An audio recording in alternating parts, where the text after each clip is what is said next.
All right, everybody, welcome back to another episode of the Fixed Ops Mastermind. Normally we have two guests, but when your screen is filled up with Glenn Lundy, you only need one guest for this show. Hey, what a way to start the show. That's what I'm talking about. You're Absolutely. flattering me. I'm blushing. There you go. There you go. Glenn, welcome to the show.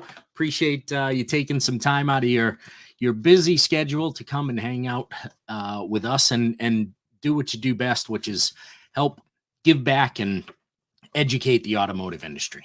Yeah, thank you, man. We do try to stay very productive around here, that's for sure. But there's no place I'd rather be than right here with you. So thank you. Excellent. Appreciate that. And so we're going to start out. We've got three segments to get through.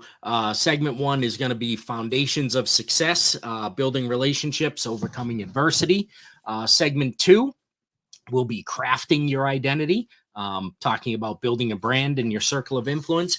And then segment three will be from insight to action, where we'll close it out with some takeaways for everybody to go on their way and help and improve themselves in this industry. And so, yeah, sounds perfect. For those who may not know who Glenn Lundy is, give them a little introduction. Let them know, what your background is and how you got here. Yeah, my name is Glenn Lundy. I am a husband to one, a father to eight. I have 8 beautiful, beautiful, beautiful little babies. I am also the owner of the 800% Elite Automotive Club, which is a training and development program for owners and GMs of car dealerships all over North America. I'm also the former general manager at the second largest used car franchise dealership in the country. I am a 2-time author. I am also the host. I used to be the host of a show called #Rise and Grind, where we did 1,500 episodes. So I like doing a lot of stuff in the media space. And I've been in the car business since 1999 with a little hiatus where I tried to get out. You know how it is. You try to get out, but once it's in the blood, it's in the blood. I've tried to get out a couple of times myself. It doesn't work. It just doesn't work, man. It just doesn't work. So I finally realized, this is where we're going to be. Let's make it the best opportunity we can possibly have. And I've fallen in love with this industry over the years. That's for sure. Yeah, absolutely. It definitely seems to be the proper place for your journey. That's for sure. Yeah, man. We're having a good time. Yeah. And so, and I'm also the owner of a new car dealership that opens on August 5th, 800% Elite Auto Sales. I almost forgot that. I gotta get used to adding that to the intro there, the bio. Yeah, you got to add that one in there. Yes, sir. That's an exciting next step in the process. Yeah, it's cool. And I'm sure the customers that come and visit will appreciate the experience that they get there, because I'm sure it's going to be different than most places that they go to. It'll be a very unique experience for sure, and it is very important to me that the customers that come in and choose to do business with us, we want to make sure that it's very memorable, and we want to make sure that that we make an impact, a positive impact in their lives. So those things are important to me. I will say though, what's more important to me is our team. I am creating an environment where our team can thrive, our team can grow, our team can be developed. We want to make an impact in our team's lives. And so I just am a firm believer that if we can create a place where the people who we invest the biggest amount of time with, if we can create a place where they are excited, motivated, and inspired to work, then it can't help but create an amazing experience for our customers, which ultimately will create an amazing experience for my financial statement in the end. So our philosophy is, and I think the best way to say this is, we believe it's important to love our customers better than we love our products, but it's even more important that we love our people even more than we love our customers. And that's really what we're building with 800% Elite Auto Sales. Yeah, that's a lesson that a lot still need to learn, right? The profits don't come first. Right. You don't make the money first. Right. You've got to have the team, and the happy customers don't come first either, right? You've got to have the team there that's put together properly, that can create those happy customers, that then create that income at Yeah. the end of it. I think over the last, probably 100 years since the Industrial Revolution, I think that's when things kind of got flipped on their head a little bit. Yeah. Everything became profit first, Hmm. product second, customer third, Yeah. employee last. Right. It's really, I mean, that's if we really map it out, Yeah. that's how most businesses, especially the bigger businesses, have been built in this country over the last 100 years. And, I think there was a season for that, where that probably worked, Right. right? Right. Especially in, earlier days when people didn't have global access to all Hmm. the information that exists on the planet, Right. global access to all companies that exist on this planet. People have Mhm. choices. You can be 13 years old and make $14 million a year on YouTube, right? Yeah. Like, things have changed quite a bit. And Right. so I really believe that we have to create better, um, for lack of a better word, like a better mousetrap. And the Mhm. way that we do that is by flipping it upside down. Instead of profit, product, consumer, employee, let's go employee, consumer, product, profit, and Right. now we can compete in a new landscape, I believe. Yeah, I would agree with that. And in that beginning of that industrial revolution, right? Everything was about production. And it was Correct. about how you could create and build the next product a little bit faster, right? Right. And that made it an easy way to continue to measure people, right? Hmm. But as you said, the world is different now. And Way different. we're not building widgets. There are That's still right. people that are building widgets, but there's a lot of other things that are being done, and you can't measure that productivity as easily. Correct. It's not activity now that shows productivity. Yeah, So and before, if you lived in small town Paris, Kentucky, let's say, as an example, yeah. if you lived in small town Paris, Kentucky, you had, a couple handfuls of jobs to choose Hmm. from. You could go work at the factory, you could work at the grocery store, you could, there was a couple different places that you could work. Yeah. But now, well, there's Yeah. millions of jobs that Right. people can do in all sorts of different ways and different facets on different time schedules, and different personalities are going to lean to different things, and the digital transformation is incredible. And so now, to be competitive in the marketplace, if you really want to build a strong, solid business, you have to figure out a way to, um, get people to choose you out Right. of millions of places. Before, it was like we just chose how many people we want. Now Right. you got to get the people to choose Yeah. to invest their lives in time into us. Right. Right. And back then, it was. I was discussing this earlier, with someone else about it's not driving down the street now and seeing a sign for that business, right? No, If you're online, you need to be you need people to be able to find you and see you, and that's where the value of relationships comes in, right? for So sure. you did your hashtag Rise and Grind show, um, forever. Kudos to that, man. I'm not a 5:30 a.m. guy. How you Yeah, did that for so long blows my mind. But um, you know, through that, you built a lot of relationships, and sure. you were pretty intentional about that. That wasn't by accident. And so, what is it? What is it that made you understand that building relationships was a great way forward? Well, I think that when you really look at the experiences of life and you read story after story and you study, successful people and things like that, when you look for common denominators, there's really only like a handful of things that are common across all successful people, right? One common denominator is all successful people have a disciplined, consistent morning routine, right? No matter Now, some of them wake up at 2 PM, but the Right. first hour Yep. or 2 hours of the day are consistent, and they usually tap into mind, body, and spirit, right? And so I learned that. When I learned that, I created my own morning routine, which I ended up writing a book about, the Morning Five. And that's really where the show, the Rise and Grind show, 5:30 a.m., I was in a position to be able to take advantage of that opportunity because I had already created this behavior pattern of waking up and doing things disciplined every single day. So that's one. But another pattern that is clear across all of them is that there is always another human that opened a door, created an access point, taught something, educated. Like I've done, hundreds and hundreds of interviews, and every successful person I interview will talk about a relationship. They'll talk Right. about a mentor. They'll talk about someone who gave them an opportunity or invited them to be a part of something, right? There's always another human involved, no matter what level you look at.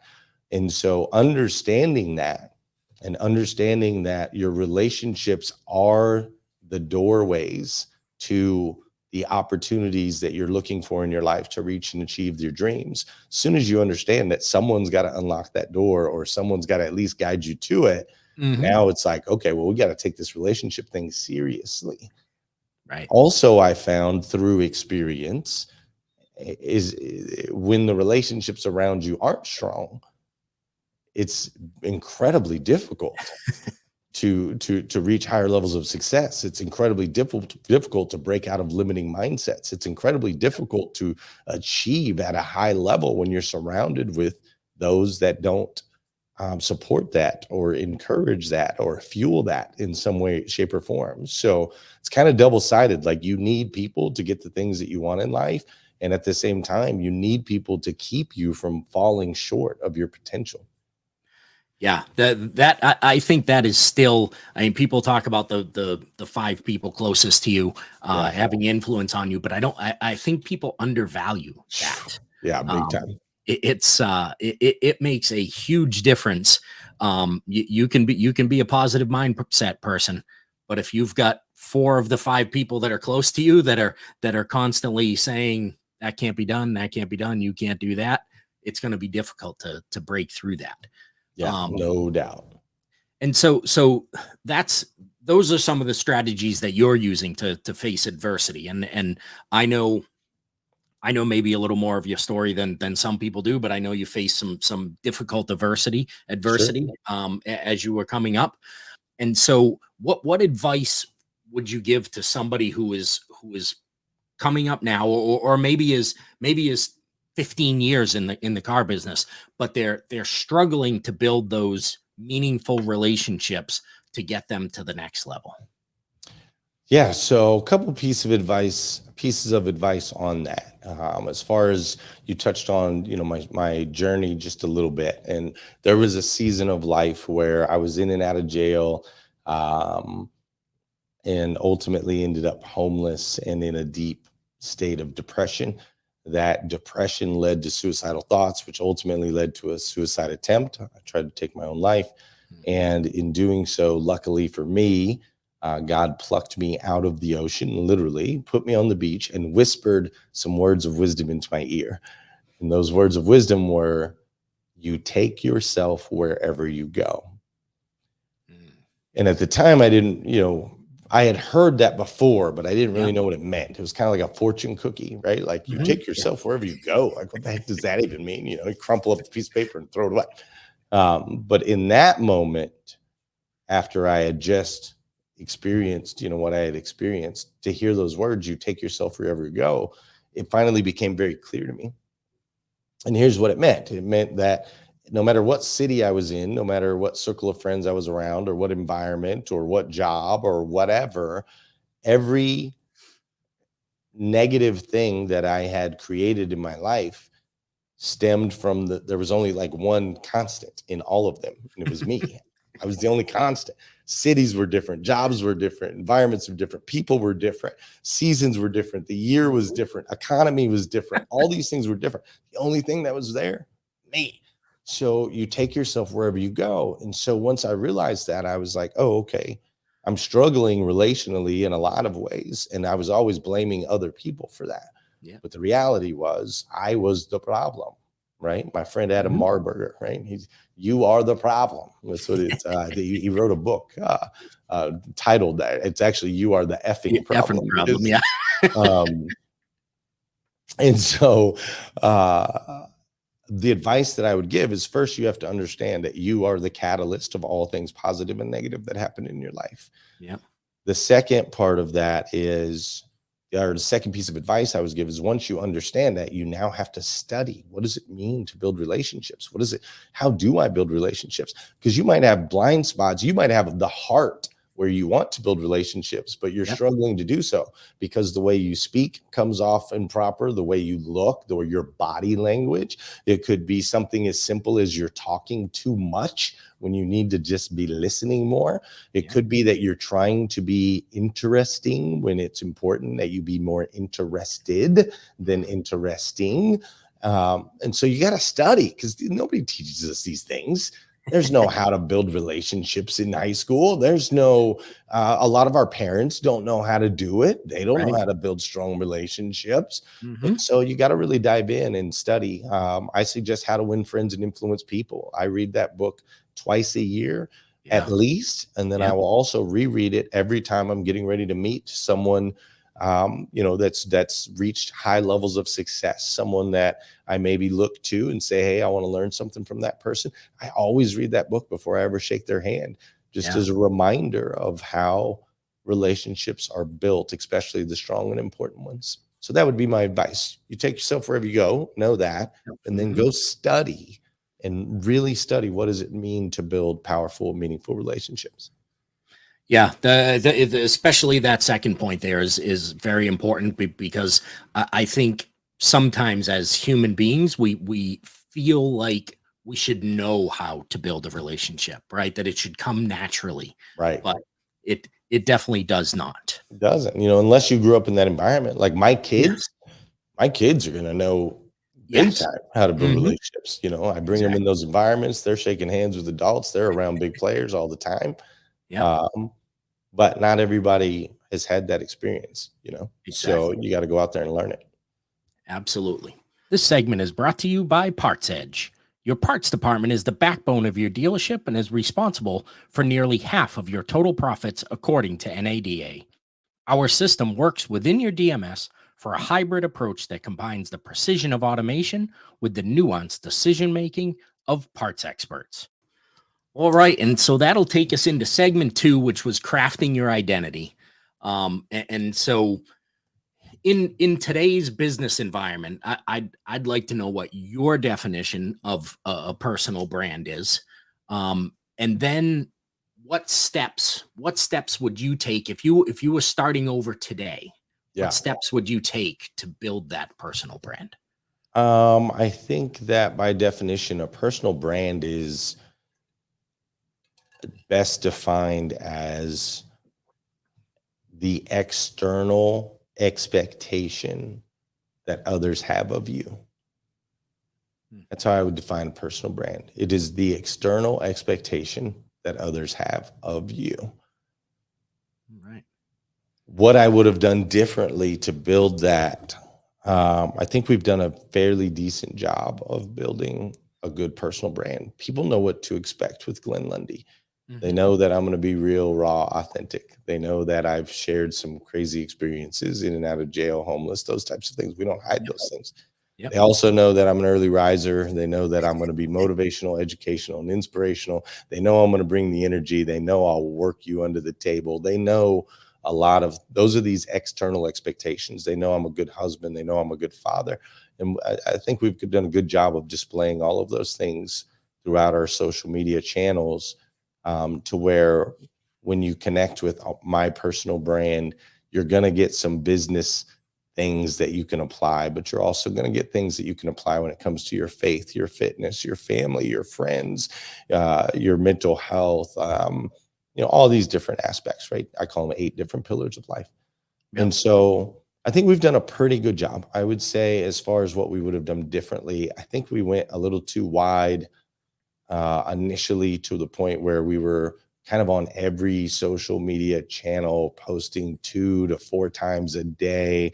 We had Glenn Lundy's personal Facebook page, Glenn Lundy's business Facebook page. Then we had, Rise and Grind's business page. And then we had 800% Elite Auto's business page. And then we had an Instagram personal Glenn Lundy and an Instagram business Glenn Lundy and an Instagram Rise and Grind and an Instagram 800%. And then we had, we really went wide, which, I'm a firm believer volume solves everything and you got to get that reach. The piece we were missing though is social media is not so much about the content that you post, it's about the community that you create. And so we were creating small communities across a ton of different platforms versus allowing those people to come together in one space consistently, where then when you start to build community, all this multiplication happens, right? I hook up with David, and then David hooks up with JP, and then JP hooks up with Tustin, and then Tustin hooks up with so-and-so. So the larger we can build that community of like-hearted individuals, the better off it is for the community members themselves. Yes. So that's something I would have done differently, is just kind of lined it up. We're still on all the platforms, but there's just one place you go for the most part, a personal and a business, just for me.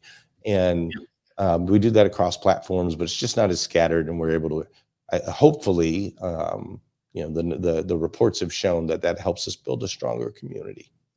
Yeah, I would agree with that, right? And the name of the show is the Fixed Ops Mastermind, taken from Napoleon Hill's mastermind theory, right? Yep. Which is bringing people together so that our two minds can get together and create a third mind, right? So the more you can keep your community together, the stronger it is, and the better the ideas that will come out of that.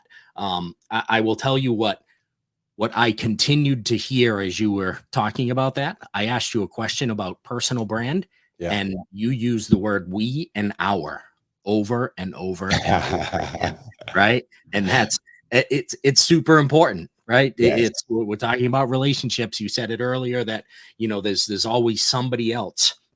There's always another human being, right? And it's the same thing in a personal brand. Nobody does any of this stuff alone. That's right. And it's called social media. It's not called alone media, right? That's right. You can't be social by yourself. It's so interesting that you say that, because over the years, I've really been able to, focus on that. And it's interesting because I write a lot. I love to write. And when I'm writing, I'll notice that I'll write we or us when I really just mean me. And sometimes I have to no, Glenn, there's no we in this particular sentence. Like, you can put the word I, but I really am adverse, because I used to live an I life. Yep. And I know where that got me. Yeah. And so I very much try to avoid the word I as much as humanly possible. But so I appreciate you catching that, because it helps me feel like I'm definitely continuing on that right path. I don't ever want to be an I guy. Yeah, well, that's working out well, and we appreciate that. Thank you. And so the in building a personal brand, right, and in building those relationships, you start to create that circle of influence, right? And so what does your circle of influence mean to you, and how do you think someone's circle of influence can impact their career? And we talked about the 5 people closest to you. So obviously we've covered that part of it. But as somebody grows, those 5 people are going to change, right? They're not going to be the same in every season of your life. So I'll leave that with you. What does the circle of influence mean to you, or what do they mean to you? And then how can it impact one's career as they move along? Yeah. So my circle of influence it means everything to me. I learned long ago that energy itself is something that cannot be created, nor does it dissipate. It can only be converted. And so the circle of people around you, right, that whatever energy that they bring to the table, whether it be positive or negative, it ultimately is going to convert into something in your life, in your existence. So it's ridiculously important. And by circle of influence, that means, what are you watching on TV? What are you watching on social media? It's not just the people that, you break bread with on Tuesdays at, some, 20 group meeting or whatever.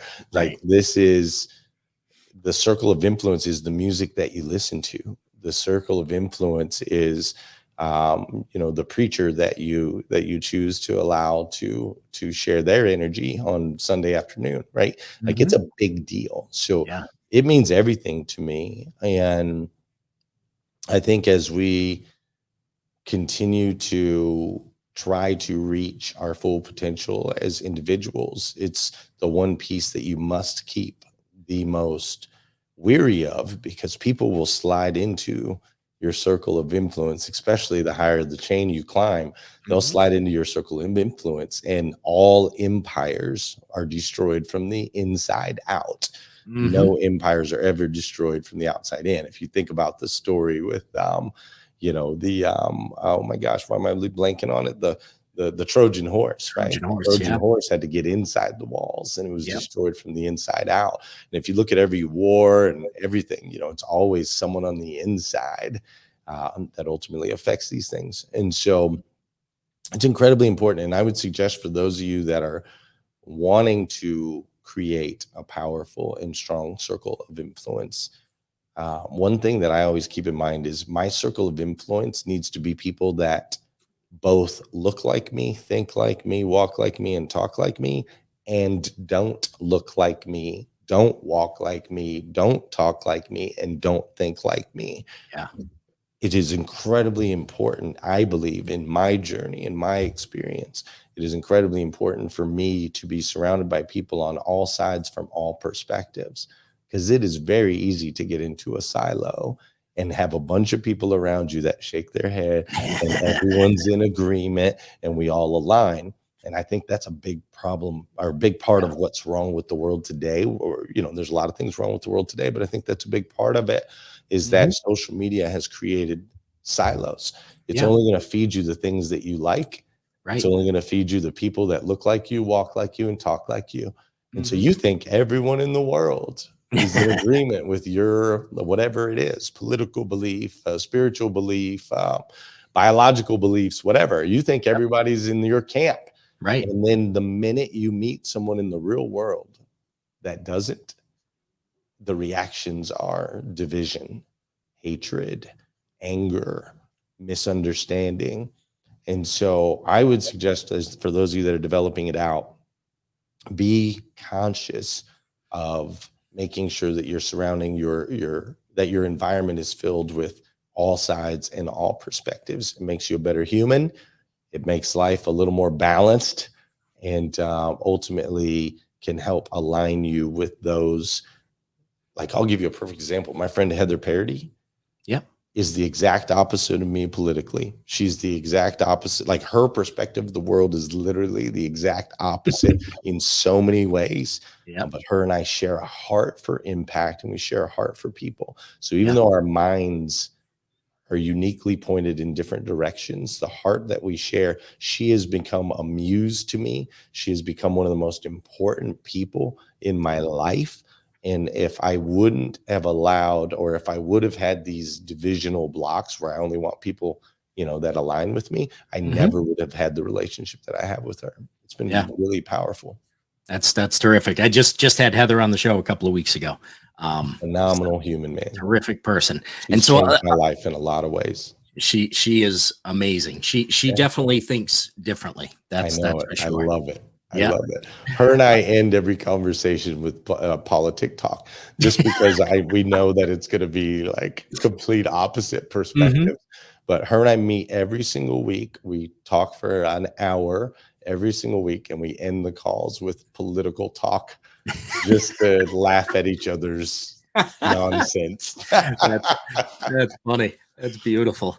I'm going to go back. So the first time you were on the mastermind, when it was Yes. our Tuesday night shows, right, when it was a private group, and Yep. this was, I'm not even sure when this was, 2019 maybe. It was a while ago that you Yeah. were on. And what you just touched on without saying the word was comfort, and how dangerous comfort is. Sure. And if you're on social media, it's feeding you what's comfortable to you, right? And in that show, you said, I don't ever want to be anywhere near comfort, That's right. because comfort is what they provide to people who are about to die. That's right. And that's stuck with me. Yeah, man. And I have brought that up many times, and you'll get some looks when you say, when you For say that sure. to people. But if you've ever been there with somebody who is crossing over, that is exactly what they're doing. They are No making doubt. that person as comfortable as possible. And so totally agree with that. And as far as circle of influence, if you're super comfortable with everybody that's around you, you need some different people around you. No Um, doubt. because that is not going to take you to where you want to go. Um, all right. So segment 3, which we said was insight to action. So we just want to give everybody a couple of takeaways that they can go and implement in their life if they haven't already grabbed onto something that you've said here. 2 points that somebody should do to start building a personal brand, which they should start doing today if they For haven't sure. already if they haven't already done that. And 2 points of how they should start building relationships. So to start building a personal brand, it's going to require a thoughtful, intentional energy towards understanding who you are, who you were, and who you want to be. I know a lot of people that will just start posting different content, trying to copy and mirror other content creators, Mhm. thinking that's going to be the thing that's going to take you to the top.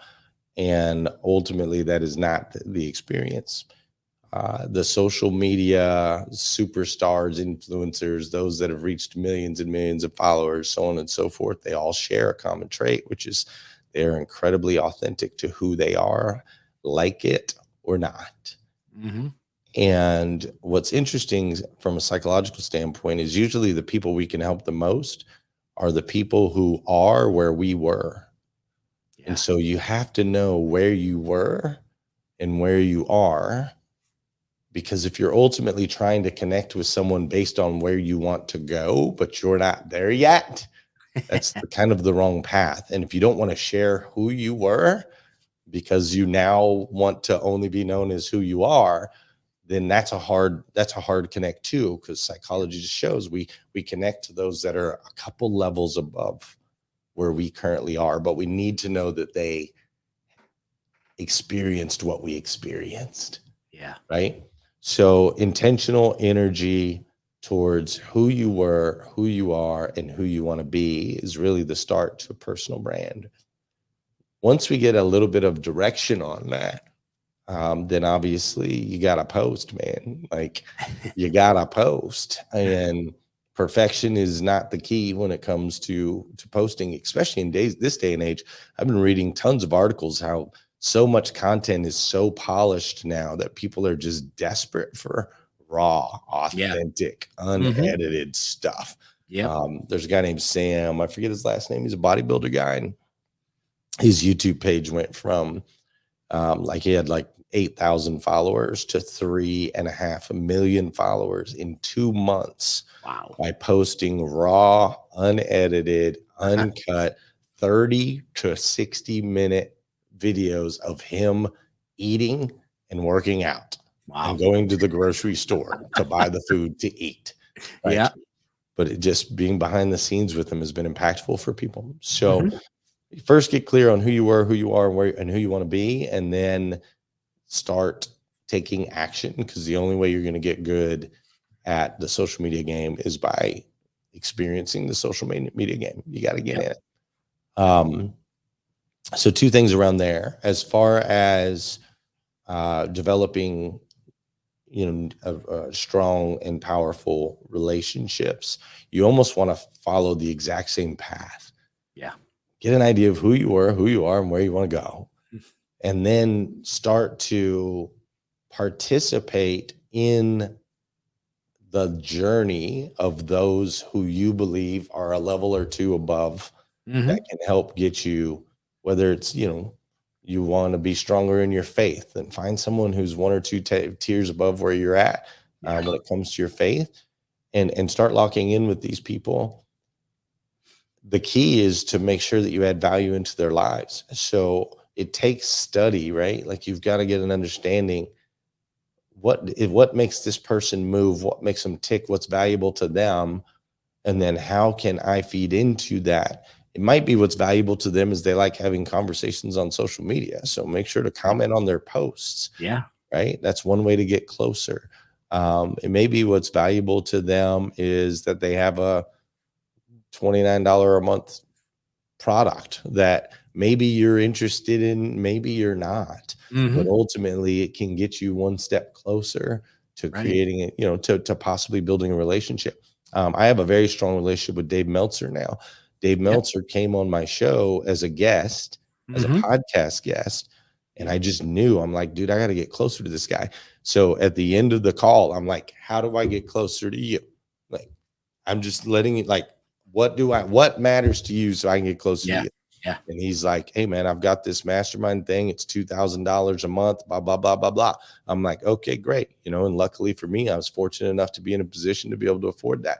So I jump in at $2,000 a month. Fast forward, I don't pay him $2,000 a month now, but him and I are like best friends, and we travel around together. I've had amazing experiences with him.